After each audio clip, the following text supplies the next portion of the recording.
mundichitile chifundo Yawe, mundichitile chifundo inu Yawe, mundichitile chifundo Yawe, mundichitile chifundo inu ya mundichitile chifundo Yawe, mundichitile chifundo inu Yawe.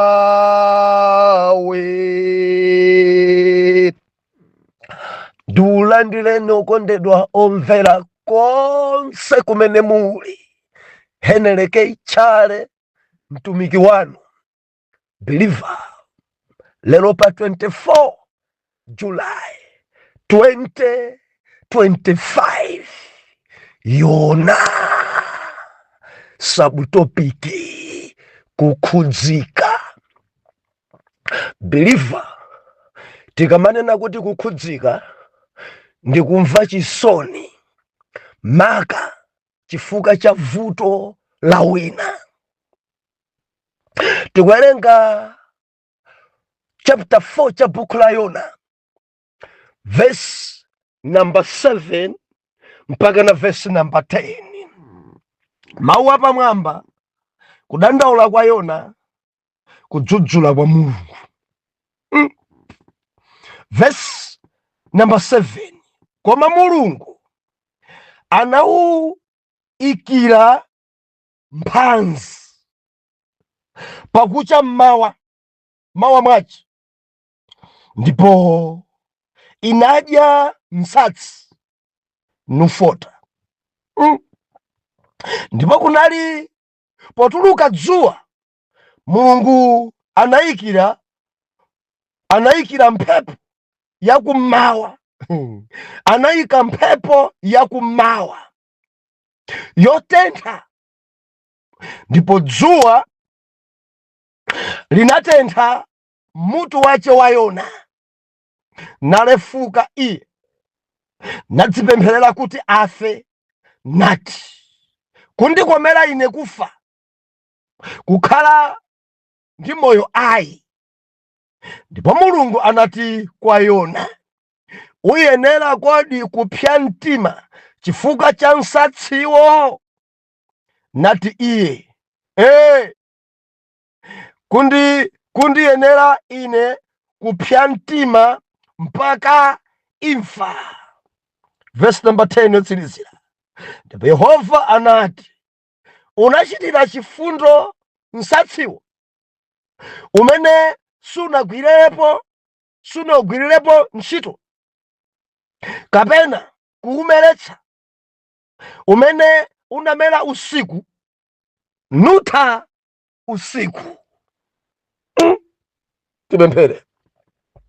Mulungu wodabwitsa, Mulungu wa mphamvu zonse, Mulungu wa ulemerero, amene mudali ndi amene muli, Jehova, Genesis to chivumbulutso, mwakhala okhulupirika, okhudzika ndi ana anu.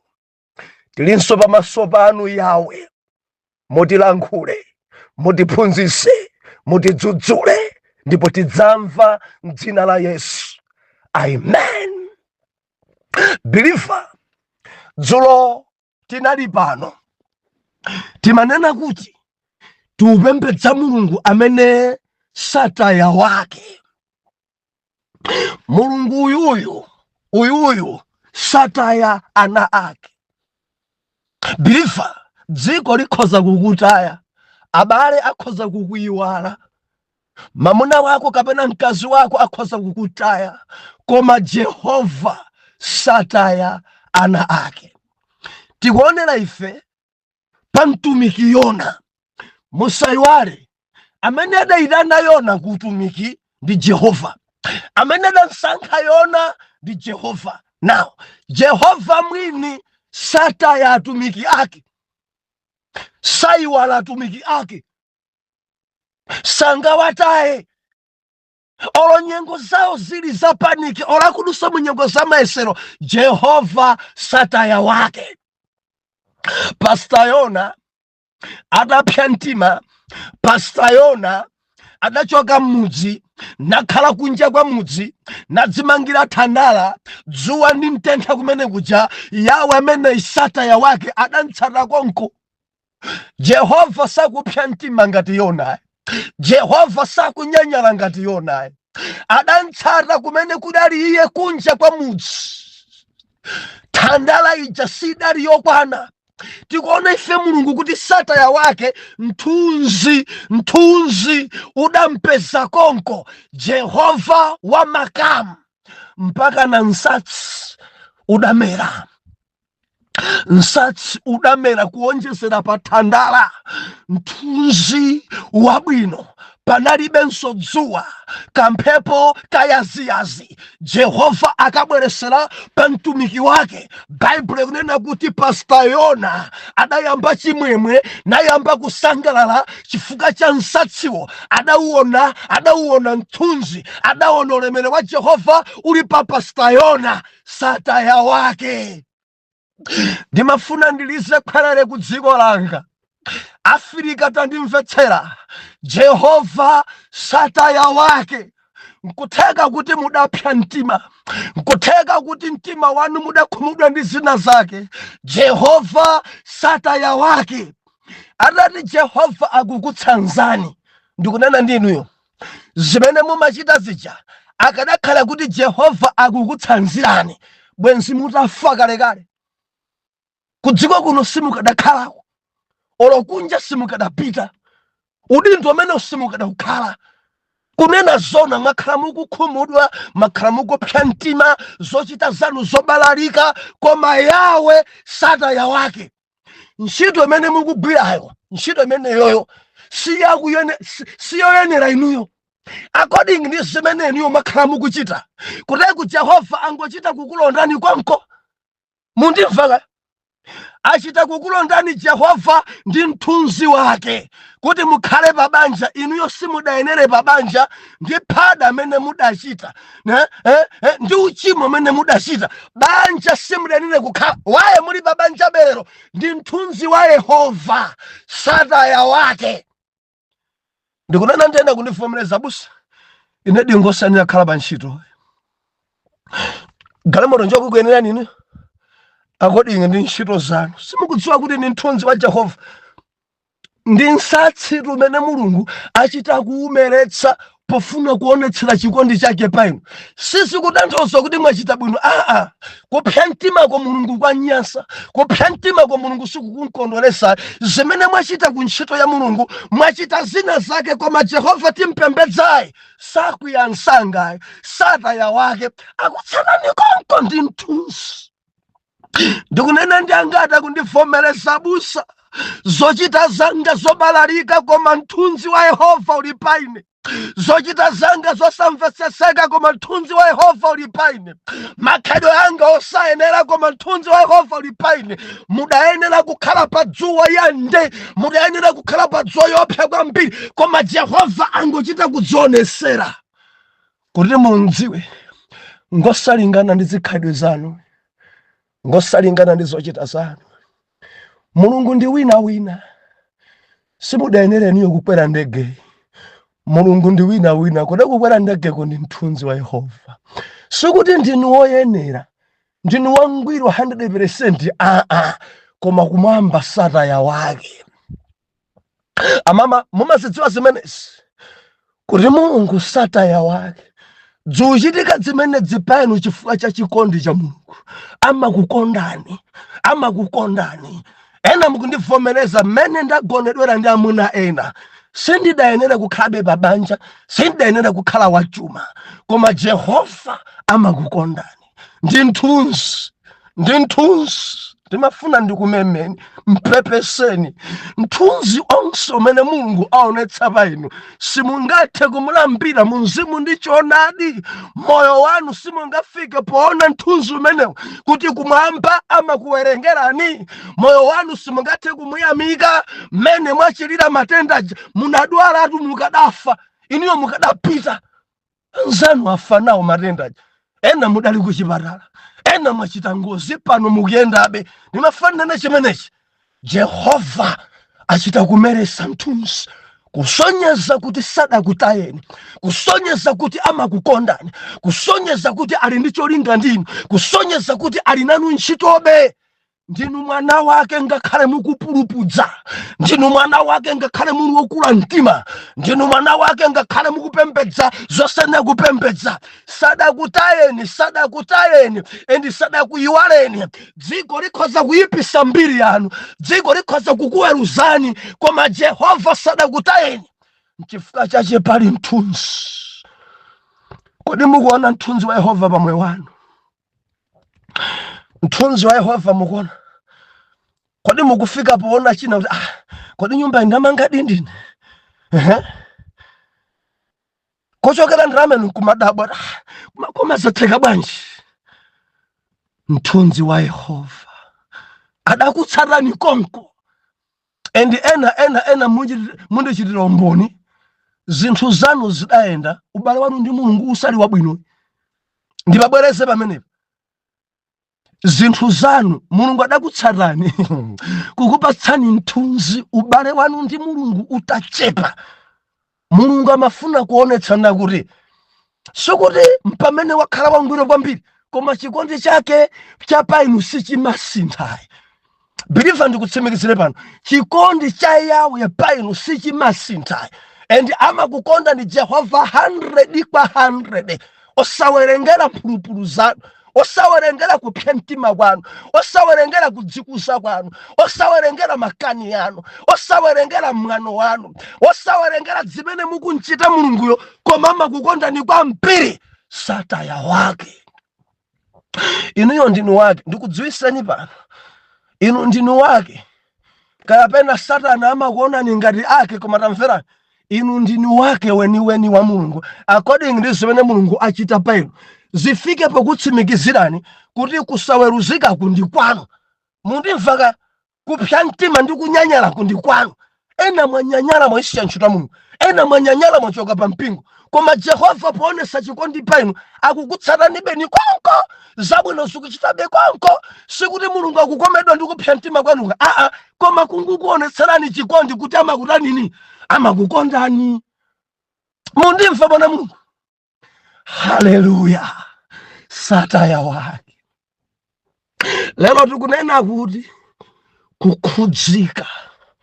Believer, kukhudzika. Koma Mulungu ena kundigomesa m'buku la Yona. Mwana Mulungu kuyambira verse number 7 kudzafika verse number 10. Jehova si munthu. Jehova ngwa padera. Timope. Jehova uyuyu mwana Mulungu timpase ulemu. Na malenga. Ena pomkwesa nati ngona panja. Ena pomfotokozera amanena kuti ngwa mkulu wa mpiri. Amakhala mmwamba. Dziko lapasi poponda mapazi ache ulemerero upite ku dzina lake. Believer, Bible likunena kuti Bible ikuchita kutsindika.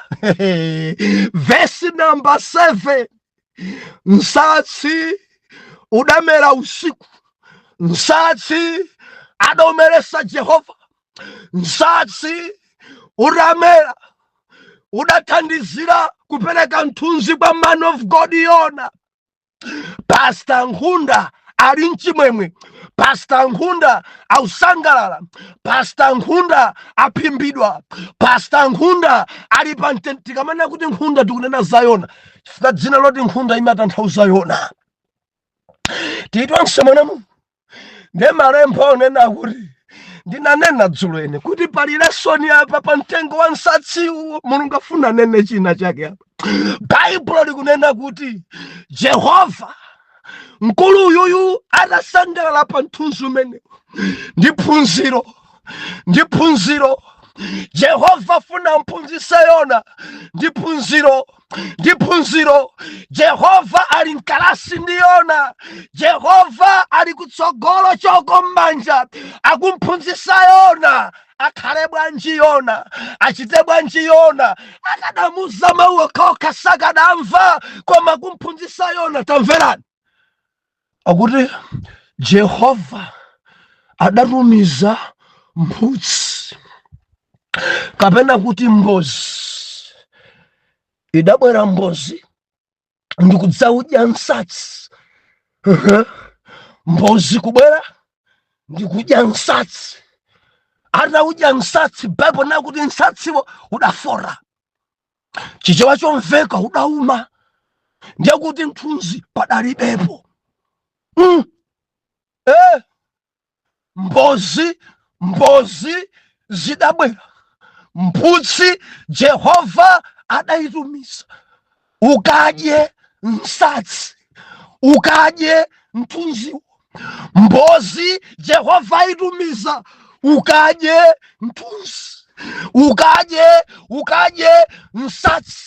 Mkuti Yona kusangalala ndi mthunziwa, mkuti Yona kuvinavina ndi mthunziwa. Mpamene Jehova akuyitumiza mbozi, verse 7, adayitumiza mbozi nkudzadya mthunzi, adayitumiza mbozi nkudzadya nsatsi. Malemba onena kuti Pastor Yona anaona kuti nsatsi wauma, adakwiya, adakhumudwa, zidamukhudza mpakana akuti Jehova adaumitsa mthunzi.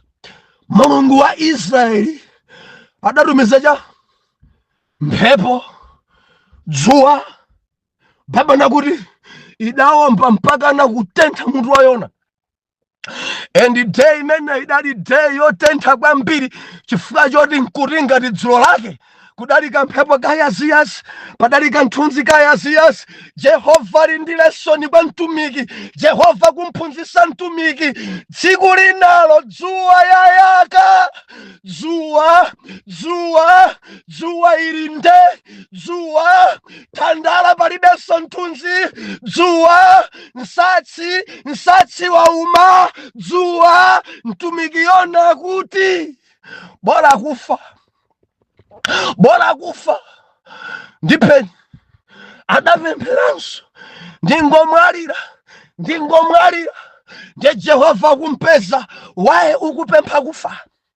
Yona wakwiya chifukwa cha nsatsi, kuti nsatsi waferanji.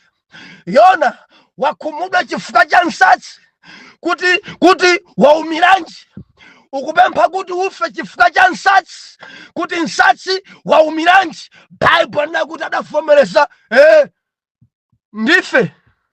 Nsatsi ungafe, waumiranji nsatsi. Ndiye Jehova kumphunzitsa, nzonadi Yona, mtima wako ungamakhudzidwe chifukwa cha nsatsi. Mtima wako ungakhale wakhudzidwa chifukwa cha nsatsi, osati pa ana anga opezeka m'dziko la Nenevi. Nsatsi ndautumizira mbozi, audya nsatsiwo wafa. Pano wakwiya, wakhumudwa chifukwa chokuti mtengo wafa. Kodi mtengo ndi munthu oyenera kukhala ndi moyo ndani? Sungakhudzidwe mtima wako ndi Nenevi. Yona, chifundo chako chili pa mitengo. Yona, kukoma kwako mtima, chisoni chako chili pa mtengo wa nsatsi. Yona, mtima wako umakhudzidwa kwambiri ndi mitengo koposa anthu. Yona, ndikuganiza kuti Yona ukadakhudzika ukadarenga mbali, ukadathandiza, mtima wako ukadakhala pa anthu osati pa mitengo, osati pa zinyama. Moyo wako mtumiki wanga Yona, wandidabwitsa Yona, wandidabwitsa Yona. Bwanji chikondi chako chili pa mitengo, bwanji chikondi chako chili pa msatsi, bwanji umasamalira za mitengo, bwanji ukusamalira za mthunzi koposa anthu. Haleluya, haleluya. Kukhudzika, kukhudzidwa. Bilifa mukutha kumona nzathu koma Yona apa, ine Yona apa ndikhudza bwanji. Bilifa mukutha kumona mtumiki nzathu Yona akhudzika mpaka na misozi kugwa m'maso mwake, chimene chankhudza kwambiri chifukwa mtengo wauma. Endi sakulabada kuti Nineve ali bwanji alibilaso ntchito. Mukutha kumona mtundu wa anthu opemphera otere mtima wake akhudzika kwambiri chifukwa cha kuuma kwa mtengo. Ngati chifundo chilipo pa Yona, chifundo chache chili pa mitengo. Ngati chifundo chilipo pa Yona, kukoma kwache mtima kuli kwa mitengo. Akamaona mfumu ya ku Nineve akungofuna mfumuyo ife, koma mitengo ikhalepobe. Mudziwa mwana Mulungu kuli anthu kudziko kuno opemphera amene pa anthu anzawo sakhudzika nawe, koma amakhudzika kwambiri ndi mitengo. Kudziko kuno kuli anthu sasamalira za anthu anzawo, amasamalira kwambiri za ziweto. Ndimafuna ndilize khwalere mwana Mulungu ndimvetsere. Jehova amatifuna tonse ngati opemphera kuti tidzisamalira za anthu anzathu, tidzikhudzika ndi anthu anzathu. Ena amene akuyenda m'mavuto tikhudzike nawo, ena amene akudwala tikhudzike nawo. Atumiki anzathu akamayenda pansi alibe galimoto tikhudzike nawo. Anzathu akamapemphera pa mtengo tiamangire nyumba yopempheramo tidzikhudzika. Ena akupemphera kukhala pansi, khudzika pogula mpando. Ena chifundo chawo chili pa mithunzi yawo. Tikamakamba mthunzi ndi zimene Mulungu akupasa. Mthunzi umene umathamangisa dzuwa. Tikamakamba za dzuwa ndi mavuto, dzuwa maumphawi, dzuwa matenda, dzuwa. Ndi Yehova amapereka mthunzi kuti zako zachuma ziyende bwino. Now pamene chuma chako chikuyenda bwino pa mthunzi wa Yehova, usamakhudzike ndi mtengo kwambiri koposa anthu. Ayi, kandi kulankhula china kwa wina. Mudziwa pali abwana ena ankhanza. Kumulemba wina udzisamala maluwa. Munthu ndi munthu alakwisa, mwina maluwa jasana acheche bwino, eti bwana kubwera mpaka na kumenya ntchito. Mtibuleni kuchali chimamwa che baba mumakhudzika kwambiri ni maluwa koposa munthu nzanu. Ena mundivomereza ogwira ntchito kwa mzungu. Azungu osapemphera amasamalira kwambiri galu koposa ntchito wake. Ndimafuna ndinene ndi azungu opemphera, ndinene ndi abwana inu amene mumaopa Jehova. Mudzimutenga munthu kukhala number 1 according ndi Mulungu, amantenga munthu pamwamba koposa zonse. Bwanji chikondi chanu chili pa agalu anu koposa munthu osamala agalu. Bwanji malipiro anu ali wochepa kwambiri kwa munthu koma malipiro ochuluka kupita kwa galu. Biliva undivomereza zimene galu akudya ndi zimene munthu akudya. Maso angawa ndaziona pa kampani ena kumanguyendera nyempa. Ona ni zimene galu akudya. Galu akudya minofu, galu akudya machikeni, galu akudya mabifi, galu akudya zapamwamba, galu akudya mikaka. Munthu akugona njala nati bwana sinadya ndi zako. Orarari adwala munthu osansamala. Chikondi chawo chili pa mthunzi, chifundo chawo chili pa mthunzi. Amasamalira nyama koposa munthu nzawo, amakhudzika ndi nyama koposa munthu nzawo.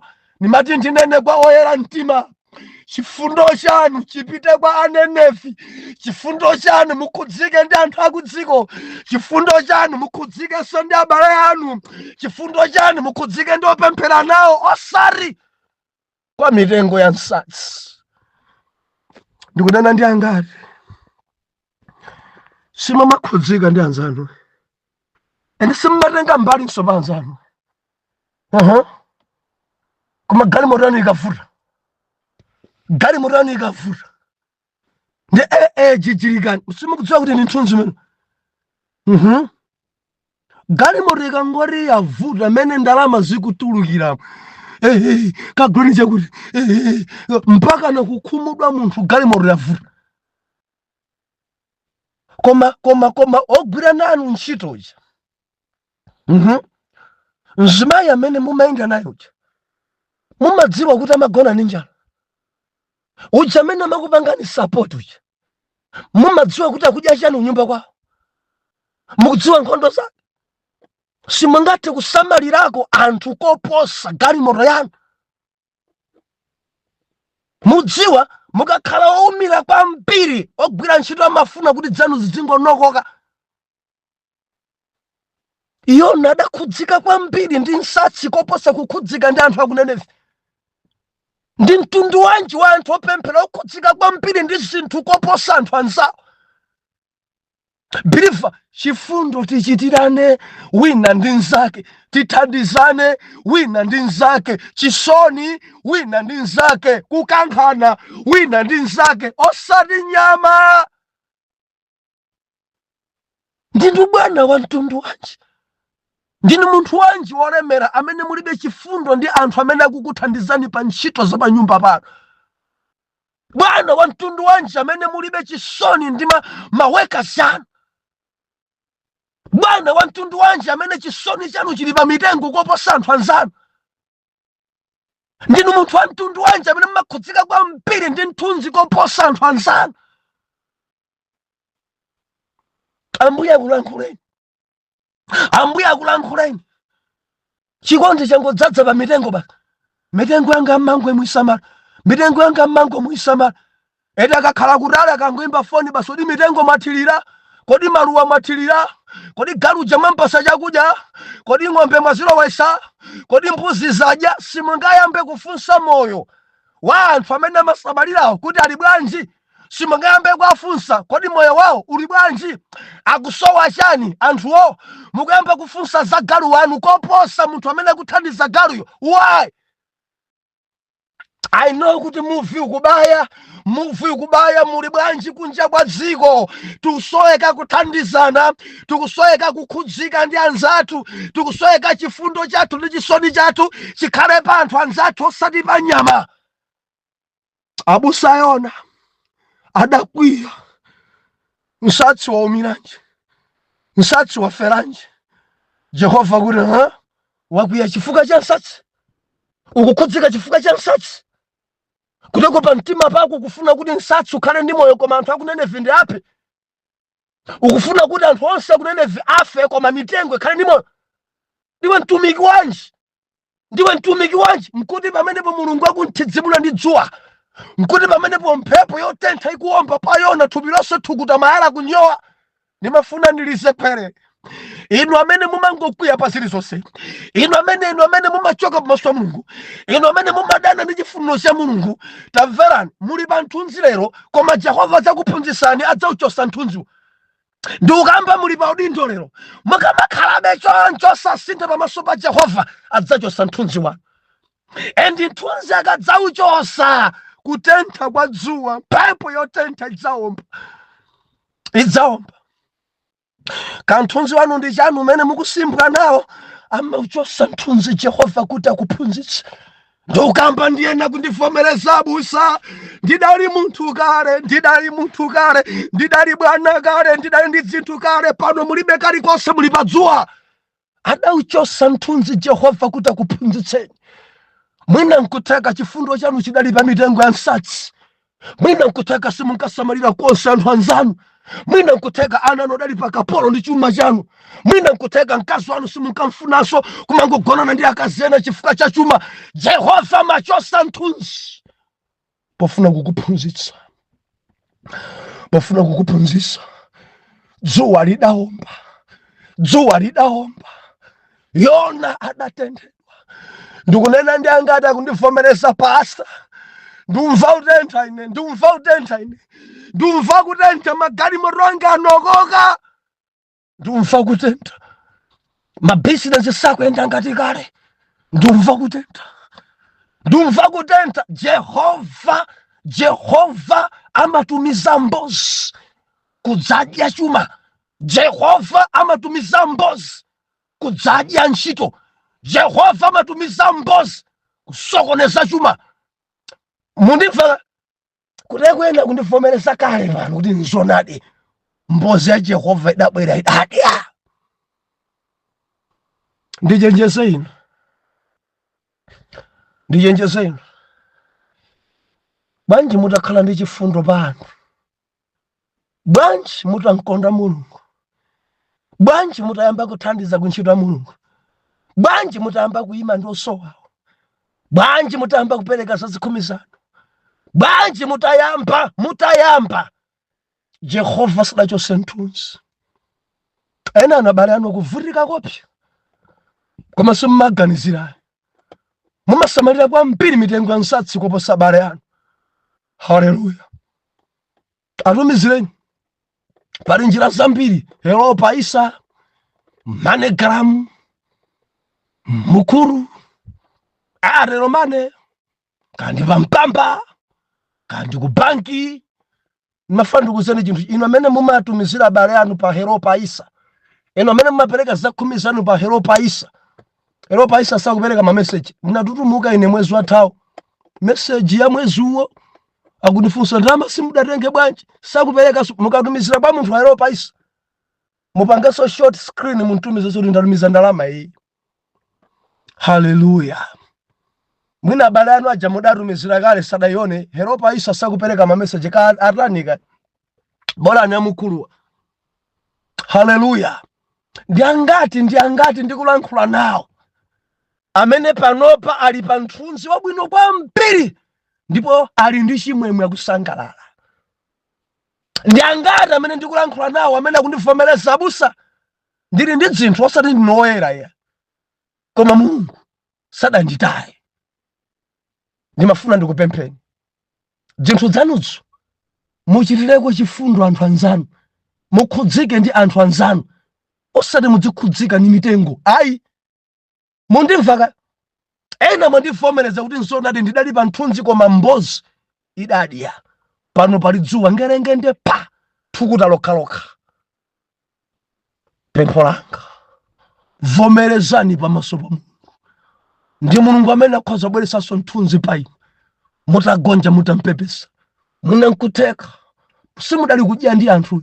Chali chitikukhalabe pansi, inu chuma muli nacho. Tikugonabe nyumba zopanika, nyumba muli nazo. Atomeka kuswabe mayendedwe abwino, simungakhale kwa chifundo pa chuma chimene Mulungu akupasani. Mufuna mabanki onse kukhale matiriyoni. Yesu akubwera adzazidye ndani? Kambuya kulankhuleni, kuntchito ya Mulungu simumathandiza ata.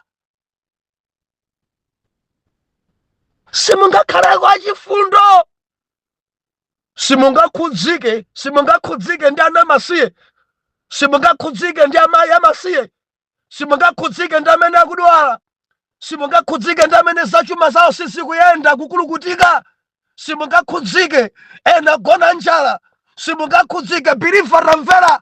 Khudzika ndi anthu anzako, osati mitengo ya, osati nyama ya. Thandiza. Bwanji mundilondole mmawa. Atate mu dzina la Yesu, ulemerero ni matamando zipite ku mpando wanu. Mutithandize, mutithandize, mthunzi wanu tauona, tikhoze kukhudzika ndi ena. Tithandize abale, tithandize kuntchito Mulungu, tithandizeni Jehova, tikhale amataya, tidzikuopadi ndi chuma chathu. Mulungu mwayenera ulemu. Mwana wanu uyu akhala kukhudzika kwambiri ndi mitengo ya nsatsi osati anthu anzake. Mthandizeni kuyambira pano akhudzike ndi ovutikawo. Mwa Yesu Khristu oyera mtima tiyankhe kuti amen and amen.